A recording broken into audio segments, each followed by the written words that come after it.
कि सारा दिन निकल गया, कितना भी की, अपने आप ने पूछो आज मैं की कितना? केवल 2.5 घंटे। मेरे पास 16 घंटे थे, 6 घंटे या इतने घंटे सोने के अलावा 24 घंटे से सोने का टाइम निकाल दो, सोने के टाइम के अलावा मेरे पास इतने घंटे थे, पर मैंने इसमें केवल 2.5 घंटे या 3 घंटे प्रार्थना की। बाकी दिन मैंने क्या किया? सो के बेस किया, ज्यादा सो लिया, बेस किया, फोन में बेस किया, 2 घंटे यूट्यूब में वेस्ट किए, 2 घंटे 1 घंटा फेसबुक में वेस्ट किया, 1 घंटा व्हाट्सएप में वेस्ट किया, 1 घंटा सेल्फी लेने में वेस्ट किया, उसको पूरा एडिट उडिट करके डालने में वेस्ट किया। कितना कहां वेस्ट किया? 1-2-3 घंटे वेस्ट किए, बस ऐसे बातें करी जा रहे हो, कभी पत्नी से, कभी बच्चों से, कभी उद्दे फालतू ही, बस इधर उधर दी गल्लां जो जिनका कोई मतलब ही नहीं है, जो कोई उत्तम ही नहीं है, जो खास ही नहीं है। सोए बैठे, इधर उधर बैठे, इधर उधर बातें की, टाइम निकला। क्या किया आपने और कैसे प्रभु आपकी लाइफ में काम करेगा? टाइम वेस्ट करना आपकी कमजोरी है। क्या लिख रहे हो आप कि मेरा टाइम वेस्ट होता है? अगर आपने अपने आप से पूछो, मैंने दिन बीत गया, मैंने क्या किया पूरे दिन में, मैंने क्या किया? तो इसीलिए ये आपकी क्या एक कमजोरी है, आपकी ये कमजोरी है। तो इसीलिए आप लेट सोते हो, आपकी कमजोरी है, जिसको आपको फायर देने। आप लेट उठते हो, आपकी कमजोरी है। अगर आप 6-7 घंटे से ज्यादा सो रहे हो, 8 घंटे सो रहे हो, 9 घंटे सो रहे हो, घंटे चेक करो कितना आप सोते हो, तो इसका मतलब वो आपकी कमजोरी है जो आपके टाइम को छीन रही।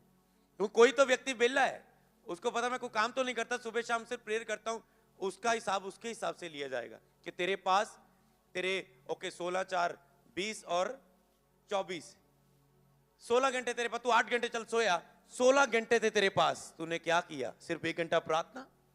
अगर आप बिजनेसमैन है, प्रभु आपके उसके हिसाब से, अच्छा ठीक है, तूने 8 घंटे बिजनेस में लगाए, अब 8 घंटे का हिसाब दे आत्मिक रूप में। समझ रहे हो मेरी बात? 24 घंटे 8 निकाल दिए, 16 बगे, 1 8 2 8 16, 3 8 24, 8 घंटे सो लिया आपने। चलो मैंने 6-7 बोला, 8 सो लिया, कोई बात नहीं। अब 16 घंटे बाकी थे। 16 घंटे अगर तो आप बेले हो, बेलड़ हो कह सकते हो, अगर आलसी हो, चीटियों के पास नहीं जाते, ध्यान नहीं देते कि वो कितनी मेहनत करती है, तो आपको 16 घंटा का हिसाब देना पड़ेगा। नहीं मैं प्रभु च बदना चाहता, मैं को काम नहीं करना चाहता, तो फिर 16 घंटे का हिसाब दो, ठीक है ना करो काम, फिर वो एकदम ब्लेसिंग दवेगा थानू, वो बड़ी ब्लेसिंग आएगी। फिर 16 घंटे प्रभु ना बिताओ ना।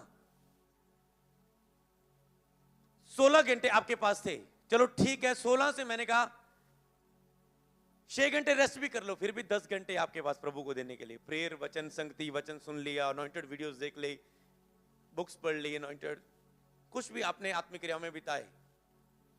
पर सोच के देखो कितना बेस्ट टाइम होता है।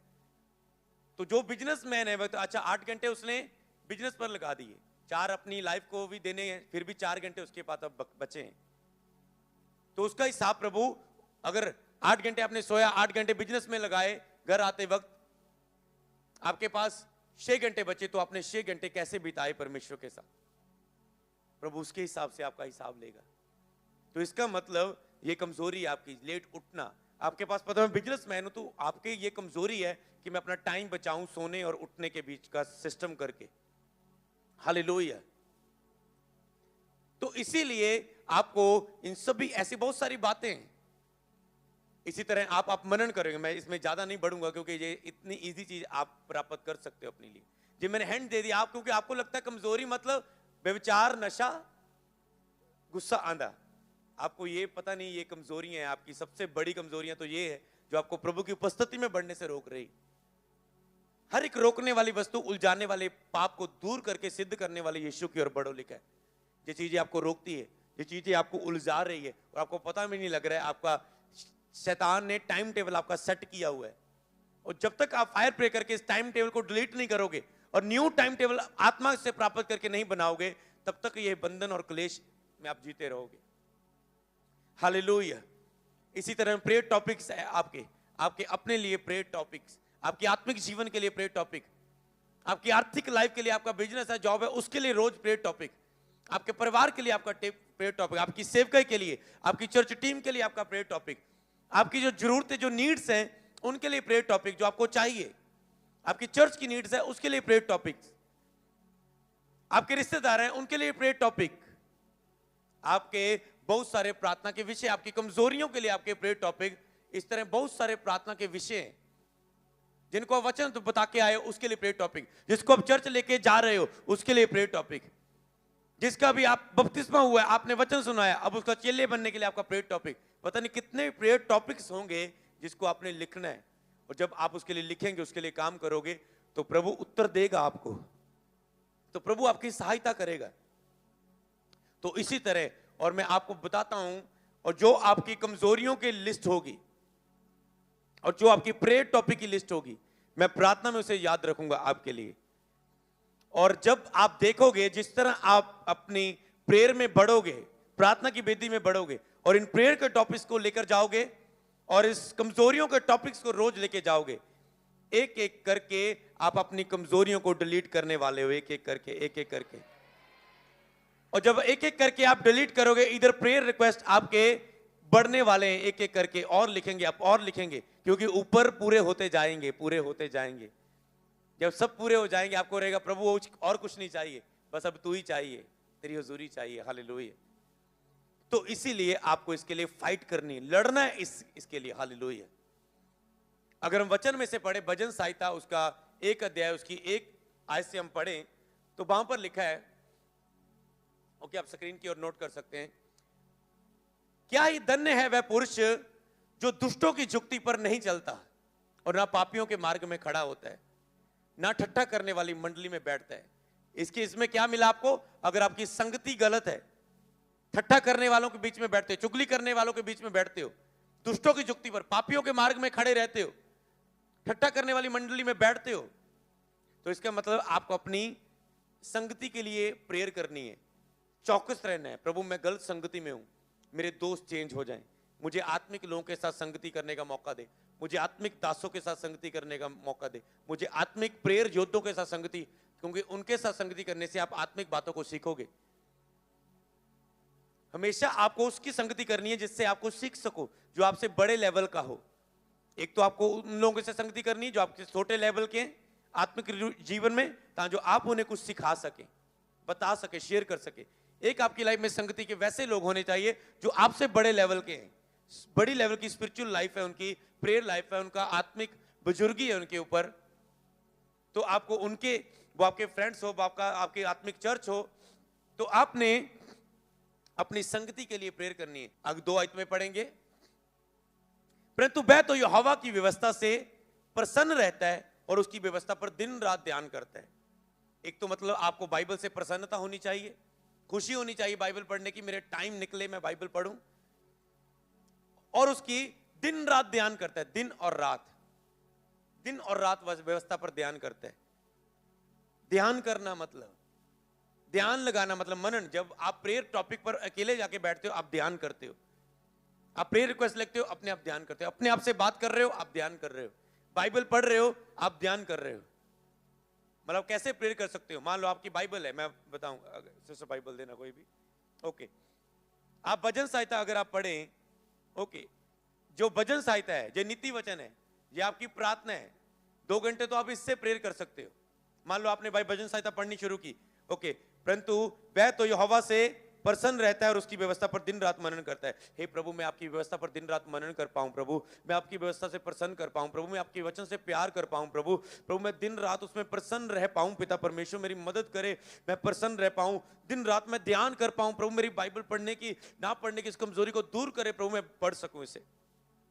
ओके, आगे लिखा है, वह उस वृक्ष के समान है जो बहती नदियों की नालियों के किनारे लगाया जाता है और वह अपनी ऋतु में फलता है। हे प्रभु मैं अपनी ऋतु में फल सकूं, हे प्रभु मैं अपनी ऋतु में समय के अनुसार फल दे सकूं, मेरे फल में डिले ना आए, देरी ना आए पिता, मेरी बुलाहट में देरी ना आए पिता, मेरे समय में मैं ऋतु के अनुसार फल सकूं, समय के अनुसार मैं फल सकूं, तेरी इच्छा के अनुसार।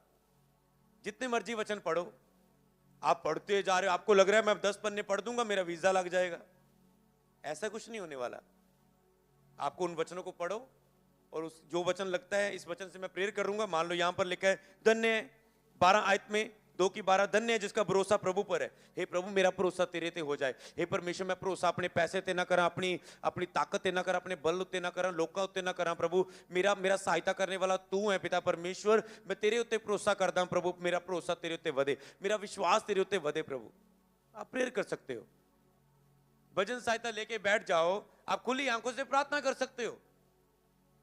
अपने बिजनेस पे बैठे हो, दुकान पे बैठे हो, कहीं भी बैठे हो, निकालो, ये प्रेयर ही है, स्तुति है, इसे बोलते जाओ और दिल से बोलो। अगर आपको कोई शब्द नहीं मिल रहे, नीति वचन बुद्धि की बातें मिलेगी उसमें आपको। हे मेरे मनुष्य तू अपनी समझ का सहारा ना लेना। आप वहां पर हाथ रखे, हे प्रभु मैं अपनी समझ का सहारा ना लूं, मैं हर काम तुझे याद करके तुझसे पूछ के करूं, मेरी ये आदत बन जाए पिता। हर छोटा बड़ा काम पिता परमेश्वर पवित्र आत्मा में आपको आगे लेके चलूं, मैं आगे ना चलूं, मैं आपके साथ चलूं। पवित्र आत्मा मेरी मदद करे। आप प्रेयर करते हो, इसीलिए आपको आज शिक्षा पानी है, सीखना है ऐसे कामों को करना। आपने बहुत सारी बातें आज लेके जा रहे हो, करने वाला कुछ फैसले, आप कमजोरियों की लिस्ट बनाओगे, आप प्रेयर पॉइंट की लिस्ट बनाओगे, आप ऐसे नीति वचन से और भजन सहायता से, क्योंकि ये प्रार्थना इसमें आपको मिलेंगी बहुत सारी, अब इसके द्वारा प्रार्थना ही कर सकते हैं। हालेलुया। तो इसलिए जहां भी आप भजन सहायता पढ़ते जाएंगे आपको प्रार्थना के टॉपिक मिलते जाएंगे। हालेलुया। इसलिए यहां पर लिखा 3 अध्याय की लास्ट लाइन में, इसलिए जो कुछ वह पुरुष करे वह सफल हो। आप कह सकते हैं हे प्रभु मैं जो भी कर रहा हूं सफल होवे, मैं जो भी काम कर रहा हूं सफल होवे। पिता मैं जॉब ते जामा मैं सफल होवा, मैं घर तो अंदर आमा सफल होवा, बाहर जामा सफल होवा, मैं जो भी काम कर रहा मेरे काम सफल होन। प्रभु मेरे काम मेरे मार्ग सफल होन। आप जो कुछ भी करे वह सफल होवे पिता। इसके लिए मैं तेरी व्यवस्था से दिन रात मनन करूं, ध्यान करूं, ताकि जो कुछ मैं करूं वो सफल हो, सफल हो, सफल हो। ऐसे आप प्रार्थना ही कर सकते हो। कितना टाइम आप प्रेयर में बिता सकते हो प्रभु के साथ। भजन सहायता पढ़ के, नीति वचन पढ़ के करो, रख के हाथ, एक वचन पढ़ो, उसके लिए प्रार्थना करो। ये वचन क्या आपको सिखा रहा है? अगर कोई कमजोरी मिल रही है उस कमजोरी को जानने के लिए प्रार्थना करो। अगर कोई प्रार्थना का विषय मिल रहा है उसके लिए प्रेयर करो। प्रभु की स्तुति करने के लिए कोई अच्छा लफ्ज मिल रहा है उसे लिख लो, उसे नोट कर लो अपनी कॉपी पर, और अपनी पर्सनल प्रेयर मेल के लिए याद कर लो उसे, और जो प्रार्थना में आंखें बंद करके बैठो उन वचनों को बोलो। तो इसीलिए बहुत सारे वचन आप बाइबल में याद कर सकते हैं जो प्रेयर में यूज होने वाले। जब भी बाइबल पढ़ो नोट करो, अच्छा ये वचन मैं याद कर लेता हूं। मैं जब मसीह में बता, मैं रट्टे लाना उन्होंने पूरे वचन दे। तुम जगत की ज्योति हो, तुम्हारा उजाला मनुष्यों के सामने चमके, तुम जो तुम्हारे भले कामों को देखकर लोग परमेश्वर की वडियाई करे। ये रट्टे लाए, ये याद किया है पूरा। ये ऐसा नहीं है, ये ऐसे जब नया आया था तो ऐसे याद करते थे, तो आज वो प्रीच करने में हेल्प दे रहे हैं मेरी। हालेलुया। समझ रहे ना? तो आज जब हम प्रीच करते हैं तो वो वचन हमारे अंदर आते हैं, अंदर से निकलते हैं। अगर आपने याद ही नहीं किया तो आप बाइबल ही खोलते रहोगे, एक शारीरिक प्रचारक बन जाओगे। तो इसीलिए आपके अंदर वो उसे आपने याद करने वचन को, प्रेयर में यूज होने वाले वचन याद करो, उसे प्रार्थना में यूज करो। आपको फैसले करने कुछ करना है। अगर आप कहेंगे, अगर फैसले आप नहीं करोगे, अगर हम भजन सहायता पढ़े, हम यहाँ पर लिखे बहती नालियों के किनारे लगाया गया, ऋतु में फलता है। आपको अपनी ऋतु में टाइम के अनुसार फलना है, जरूरी है। अगर आप प्रेयर वचन में रहोगे आप समय अनुसार फलोगे, मतलब आपकी मैरिज टाइम पर होएगी, आपकी ब्लेसिंग टाइम पर आएगी, आपकी हर आशीष आपको टाइम पर मिलेगी, ग्रेस के द्वारा मिलेगी। आप ऋतु के अनुसार फलेंगे, आपकी सेवका भी फलेगी, आप हर एक समय के अनुसार फलोगे। अगर आप दिन रात ध्यान करोगे, प्रसन्न रहोगे उसकी उपस्थिति के साथ बैठने के लिए, ऋतु के अनुसार, गॉड टाइम, बेस्ट टाइम के अनुसार हर चीज आपकी लाइफ में आती जाएगी। आपको कष्ट नहीं करना पड़ेगा, जोर नहीं लगाना पड़ेगा। उसके पत्ते कभी मुरझाते नहीं। इसलिए जो कुछ करे पुरुष वो करे वो सफल होता है। अगर आप चाहते हैं आप जो कुछ करे वो सफल हो, तो आपको प्रभु के साथ लिपटे रहना जरूरी है। हालेलुया। ओके, 2 की हम पढ़ेंगे, भजन सहायता 2 की 11 कहता डरते हुए यहोवा की उपासना करो और कांपते हुए उसमें मगन हो। मतलब सीरियस हो, सीधा कह सकते हो, प्रभु के साथ सीरियस हो जाओ। डरते हुए यहोवा की उपासना करो और कांपते हुए उसमें मगन हो। डरते हुए उसकी उपासना करो। आज प्रेयर ना की कोई डर नहीं, एक रात प्रेयर नहीं की कोई डर नहीं है। डरते हुए उसकी उपासना करो, कांपते हुए, सीरियस होकर जब प्रेयर में बैठ रहे हो। पहले लड़ना ही पड़ता है शरीर में, एक शरीर की पहले फाइट वाली प्रेयर आती है, जिसमें आपको 1 घंटा पहले, आपको 1 घंटा तो आधा घंटा आपको शरीर से लड़ने को लग जाता है। जो आप इधर उधर संसार में रहकर आए हो, फेसबुक देखा, यूट्यूब देखा, ये देखा, वो देखा, इसकी बात सुन ली, उसने क्या बोला, ये सुना, वो सुना, अब वो दिल में बातें। इसलिए जब आप प्रेयर में जाते हो तो आपको लड़ना पड़ता है शरीर से, और ध्यान खींचे जाते हैं आपके। फिर 1 घंटा आधा घंटा जब आप निकलते हो आगे वर्शिप करते हुए, फिर ये ध्यान खत्म हो जाते हैं। फिर आपकी आत्मा मेल करना शुरू कर जाती है परमेश्वर की आत्मा के साथ, क्योंकि आप सब कुछ क्लियर करके अब आगे बढ़ रहे हो। इसलिए जब प्रार्थना के वक्त ध्यान खींचे जाएं, कई लोगों का ये टॉपिक है, प्रश्न है कि मेरा ध्यान भटकता है प्रार्थना के वक्त, इधर उधर मैं चले जाता हूं, तो क्या करना है? यहोवा का डरते और कांपते हुए उसमें मगन होना है। डर रखना है कि उपस्थिति में किधर जा रहा हूं। आपको सीरियस होना है, उसमें सीरियस होना है उसके में। अगर आप ध्यान इधर उधर गया भी, आप घूम के आ जाओ वापस, आपको पता है ठीक है, ओ मैं किधर गया, होली गोस्ट फायर, ध्यान भटकाने वाली आत्मा, चली जा। अब फिर लग गए, फिर 15 मिनट निकल गए। पहले तो 5-5 मिनट में हुआ, 15 मिनट निकले, फिर 20 मिनट के बाद ध्यान इधर उधर चला गया। अब फिर उसे डांटे, ध्यान भटकाने वाली आत्मा, आउट आउट। ए मेरा शरीर प्रभु की उपासना कर, ए मेरे मन यहोवा को धन्य कह, धन्य कह उसे, उसकी आराधना कर, उसकी महिमा कर। शरीर को हुक्म दो, शैतान को हुक्म दो। आप देखेंगे, आप जैसे कंटिन्यू करेंगे, डांटेंगे ध्यान भटकाने वाली आत्मा को और लड़ते हुए आगे बढ़ेंगे, एक दिन आप छूट जाएंगे, आपका मन लगेगा प्रेयर में। आपको ऐसे फाइट करना है और परमेश्वर की ओर बढ़ना है, परमेश्वर की ओर अपने कदम बढ़ाने हैं। हालेलुया। तो मेरा कहता है ऐसा ही करने से तेरे सब काम सफल होंगे और तू प्रभावशाली होगा। हालेलुया। इसलिए जो बातें मैं आपको सिखा रहा हूं, ऐसा करने से आप सफल होंगे और आप एक प्रभावशाली व्यक्ति बन जाएंगे। हालेलुया। सबको जय मसीह की। मैं जतिन बब्बर और आप देख रहे हैं मसीह परिवार चैनल। जैसे कि आप सब जानते हैं कि मैं इस चैनल पे प्रभु के अलग अलग दासों की वीडियोस डालता हूं, तो अगर आपको हमारा चैनल अच्छा लगता है तो आप इस चैनल को ज़्यादा से ज़्यादा सब्सक्राइब जरूर करें, ताकि आप प्रभु के वचन को सुन सके। वीडियोस को ज़्यादा से ज़्यादा शेयर करें, ताकि जिन लोगों तक वचन नहीं पहुंचा उन तक भी वचन पहुंच सके। सबको जय मसीह की। एक बार मैं आपसे दोबारा कहूँगा कि इस चैनल को सब्सक्राइब जरूर करें और वीडियोस को ज़्यादा से ज़्यादा शेयर करें। जय मसीह की।